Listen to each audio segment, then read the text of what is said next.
9:24 de la mañana nos acompaña ahora, le pido unos minutos a nuestros auspiciadores, tenemos que ir con la pausa a las 9, pero vamos a entrar directamente con el doctor Herbert Cuba, que está con nosotros conectado, especialista en el tema de salud. Doctor Cuba, le agradezco los minutos que nos da aquí a Radio 1.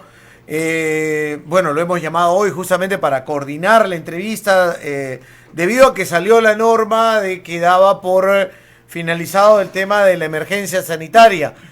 ¿Cómo la ha tomado usted? ¿Cómo toma esa información? ¿Es adecuada? ¿No es adecuada? ¿Qué es lo que ha evaluado del anuncio ya mediante decreto en el peruano? Muy buenos días. Muy buenos días y un saludo a través suyo a todos sus oyentes. En primer lugar, quiero aclarar que hay dos tipos de emergencia. Hay una emergencia sanitaria y hay una emergencia nacional.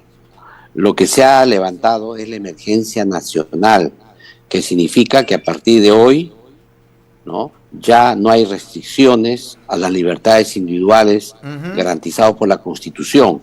A esto me refiero a la inviolabilidad del domicilio, a la libertad individual, al libre tránsito por el territorio nacional, a no hacer reuniones, etcétera, que estaban prohibidas desde el año 2020, desde el 15 de marzo. Lo que ha hecho el gobierno es decir, señores, ya estas libertades constitucionales, que además ya hemos reclamado nosotros desde hace buen tiempo, que ya eran innecesarias. Esto fue importante cuando se dio la inmovilización social o las cuarentenas, cuando tenías que tener a la policía y al ejército persiguiendo a la población para que cumplan con este estado de emergencia nacional. La emergencia sanitaria es otra cosa. La emergencia sanitaria ha sido prorrogada desde el 29 de agosto por 180 días, es decir, estará vigente hasta febrero del próximo año. ¿Y la emergencia sanitaria para qué se da? Para facilitar la gestión sanitaria a través de procesos ya abreviados, etcétera, para compra de bienes, servicios, adquisiciones, etcétera. Eso está vigente. Además, la emergencia sanitaria es la que mira las pautas del comportamiento del ciudadano, es decir, el uso de las mascarillas, es decir, el uso de las mascarillas en los autobuses, en los lugares cerrados, sigue estando vigente. Lo que eso no ha cambiado, eso será así hasta que en el próximo febrero el gobierno crea o no conveniente de prorrogar el estado de emergencia sanitaria. Por eso que me quiero expresarle a la población. Es muy claro, doctor, es muy claro eso. ¿Y la sanitaria debería continuar vigente? Está vigente hoy día y no se ha tocado, así que a la población le voy a recomendar que siga usando las pautas que ya conocemos. Y eso está vigente hasta el 28 de febrero del año 2023. Ya. Veremos cómo se desenvuelve la pandemia, veremos si es que hay un...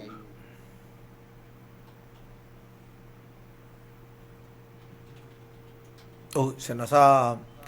Doctor, si me copia, hemos tenido un problema con la... Tiene que ver con un reclamo que esta emergencia nacional, ¿no? Esta emergencia nacional, para no confundirnos, se ha dado en un momento en que ya había mucho reclamo de muchos ciudadanos, porque es evidente que había pues una indefensión del peruano frente a un Estado porque él no tenía sus libertades individuales intactas. Ahora no, esa es una buena noticia, que ahora sí los ciudadanos ya no tenemos derechos constitucionales individuales que se nos respetan.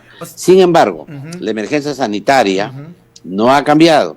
He escuchado a connotados personajes, incluso hoy día en varios medios de comunicación, incluso en los medios de circulación nacional, que una terrible confusión de términos, que dan por hecho de que el gobierno ya levantó la emergencia sanitaria, que eso es totalmente falso. No es así. Creo que con un pequeño detalle del análisis de la norma se van a dar cuenta que se ha levantado la emergencia nacional, más no la emergencia sanitaria. Me parece perfecto lo que usted acaba de declararle a nuestros oyentes. Vamos a replicar esos puntos que usted está colocando sobre la mesa.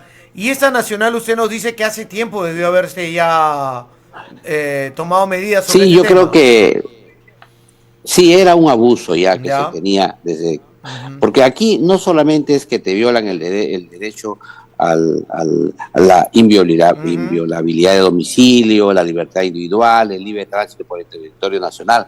También te permitía la geolocalización de tus móviles, ¿no? Entonces, el gobierno podría saber dónde se encuentra usted o dónde me encuentro yo en determinadas circunstancias. Este es un tema más grave que tiene que ver con la intimidad de los ciudadanos. Por eso es que había ya un reclamo desde mucho tiempo de decir, señores, esto se dio cuando las medidas que se tomaron eran compulsivas, pero ahora ya no. Ahora ya las medidas son más educativas, la emergencia sanitaria ya es más educativa. Lo que le has quitado a la emergencia sanitaria es la coerción, ¿no? La fuerza que tenía para que ésta se cumpla. Ahora ya la emergencia sanitaria se mantiene, pero ya va a ser sin coerción, es decir, ya más por la voluntad de los propios ciudadanos. Ya el policía no va a poder intervenir y arrestarte porque no tiene... ¿Se acuerda usted que crearon la figura de la detención por 4 horas? Que si te veía el policía sin mascarilla te detenía y te llevaba 4 horas a algún lugar. Ya, eso ya se suspendió. A partir de hoy que se aprobó el decreto supremo, mañana ya eso ya no está vigente. Eso es una buena noticia porque permite pasar a una nueva fase de la lucha contra la pandemia. Es la fase de resolución de la pandemia, la fase de salida de la pandemia, que tiene que ver más con aspectos técnicos que con aspectos de comportamiento voluntario que con aspectos punitivos. Sí queda más bien la posibilidad que tengan los directores, los gestores, las direzas, las jerezas, los gobiernos regionales, el gobierno nacional, para seguir comprando como emergencia, ¿no? O sea, seguir utilizando los recursos como si fuera una situación de emergencia sanitaria, es decir, con sistemas abreviados de contratación por situaciones de emergencia, ¿no? Ya. Y doctor, ¿cómo estamos en este momento en su evaluación con respecto al tema de la vacunación en Tacna? Nos quedamos en la segunda bien, y ya para la tercera ha habido ya problemas con la capacidad de vacunar a mayor cantidad de personas. Se habla de alguna posibilidad, alguna ola.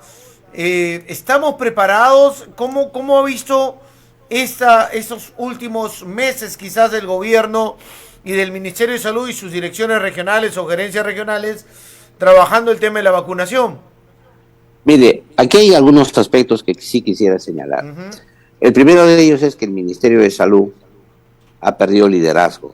Desde febrero de este año ha habido una ralentización del proceso de vacunación. Ese es un primer concepto que hay que tomar en cuenta. No se han logrado los niveles de vacunación antes de febrero de este año.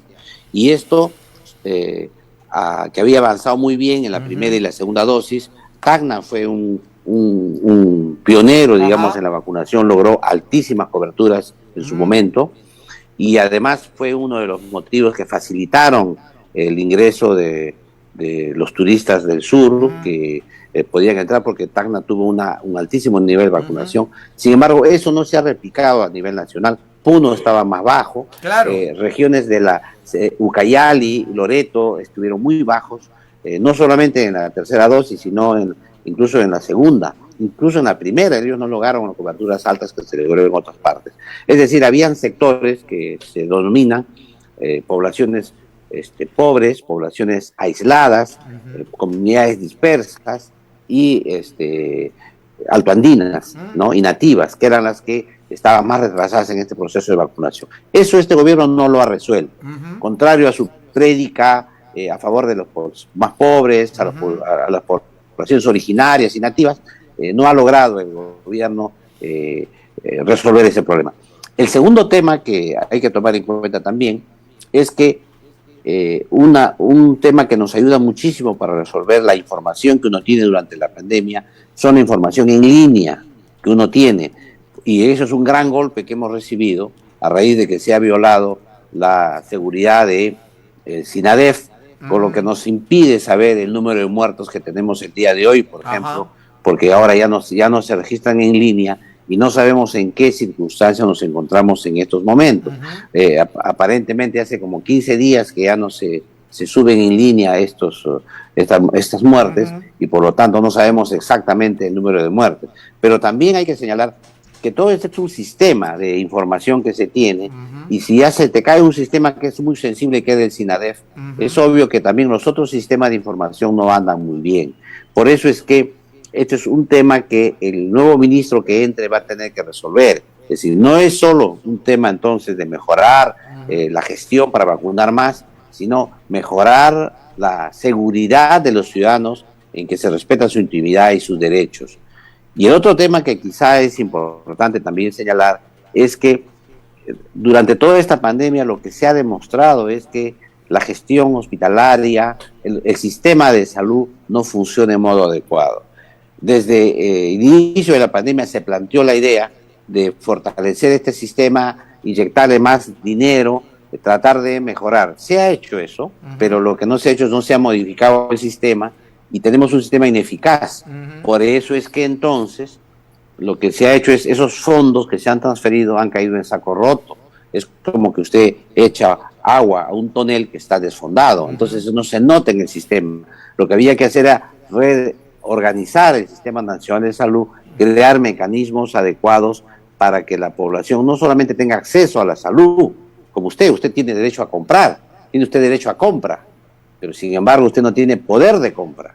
Igual pasa con la salud, usted puede tener derecho a la salud, pero si usted no tiene poder de acceso a la salud, usted no tiene salud. Nada gana usted teniendo a la clínica enfrente si usted no tiene la plata para ingresar a atenderse.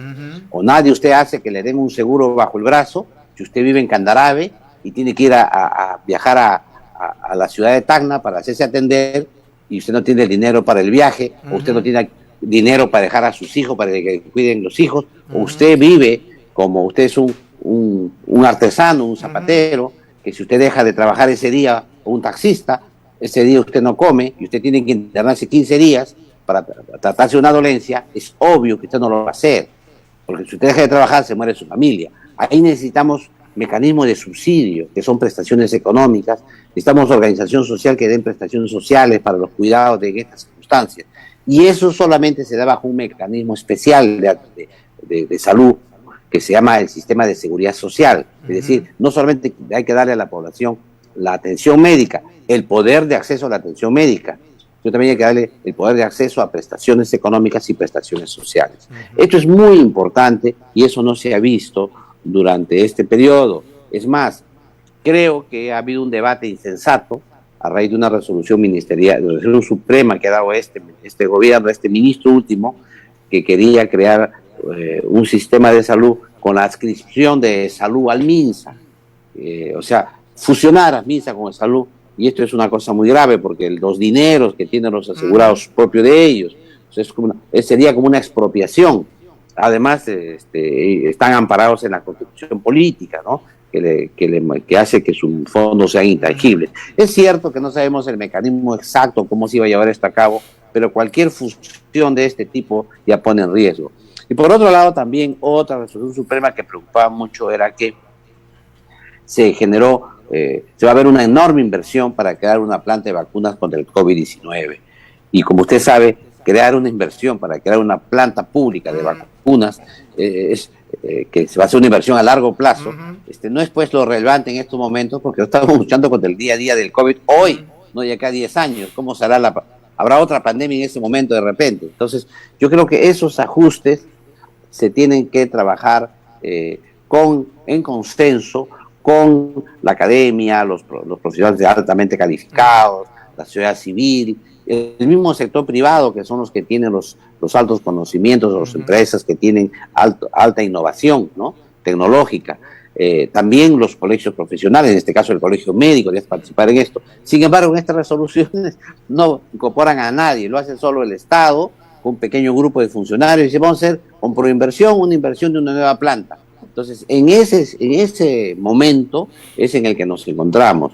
Y encima, con una destitución de un ministro que se dio el día domingo por un tuit que hasta la fecha no se materializa con una resolución suprema, se dan estos cambios en estos momentos que creo que no ha sido el momento más oportuno. Sin embargo, hay que aclarar bien sí, dígame. Y doctor, si es que hemos visto lo que desnudó la pandemia en el tema sanitario, el tema de salud, ¿por qué no hemos tenido la capacidad de identificar las falencias, los problemas y empezar a solucionarlos?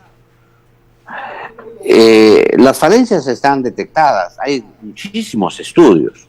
Lo que sucede es que emprender cambios requieren, es un tema complejo porque requiere el concurso de varios poderes del Estado. Ya. Para empezar, una colaboración estricta con el Poder Legislativo, porque esto se requiere cambios normativos. O bien que los haga bajo el sistema de decretos legislativos, es decir, que le dé el Congreso autorización para legislar, para que el Ejecutivo pueda dar normas, o bien que el Ejecutivo presente sus proyectos de ley y sean vistos de modo prioritario en el Congreso. Sea cual sea, esto requiere un nivel de colaboración. Pero yo me pregunto hoy día, ¿usted cree que el Congreso le daría facultades legislativas para legislar en materia sanitaria al gobierno? Entonces, obviamente, no hay las condiciones para eso. Y eso ha hecho que todos estos procesos de cambio y transformación que el país requiere no se llevan a cabo, y el perjuicio, evidentemente, es enorme para la población. Y con las normas existentes, es una pregunta más local, ¿los gobiernos subnacionales, los regionales, pueden hacer algo? No pueden mejorar la gestión, pueden hacer cambios incrementales, pueden aumentar el número de consultas, el número de cirugías, pero no pueden cambiar el sistema. Ya. Mire usted, nosotros tenemos un sistema que prioriza la atención médica, y nosotros deberíamos tener un sistema que sea más preventivo y promocional. Exacto. Nosotros deberíamos tener un país que no se enferme, no un país que se cura bien. O sea, el énfasis tiene que ser en no enfermarte. El énfasis no puede ser en curarte bien. Claro, es obvio que tienes que curarte bien si te enfermas. Claro. Pero eso no debería ser el objetivo de inversión nacional. Deberíamos hacer un sistema que priorice el sistema preventivo y promocional. Miren ustedes, yo creo que esta medida que se ha dado, ya para aterrizar en el lugar más local de ustedes, Tacna, esta medida que se ha logrado de la derogatoria, que es la suspensión del estado de emergencia nacional, le da mucho más facilidades a los operadores turísticos de Tacna, porque sus ciudadanos que vienen del sur van a tener mayor seguridad jurídica en sus derechos. Creo que esa es una buena ventaja para Tacna. ¿Por qué? Porque los flujos turísticos del sur venían a Perú, pero en Perú teníamos pues una serie de suspensión de derechos individuales que también nos afectaba a ellos. Y ellos digamos, venían con ese miedo, digamos. Hoy ya no, tienen que venir con toda la seguridad que en el Perú se va a respetar irrestrictamente tus derechos individuales. Perfecto. Doctor, le agradezco por los minutos. Muchas gracias por estar con nosotros. Un abrazo una vez más. Gracias.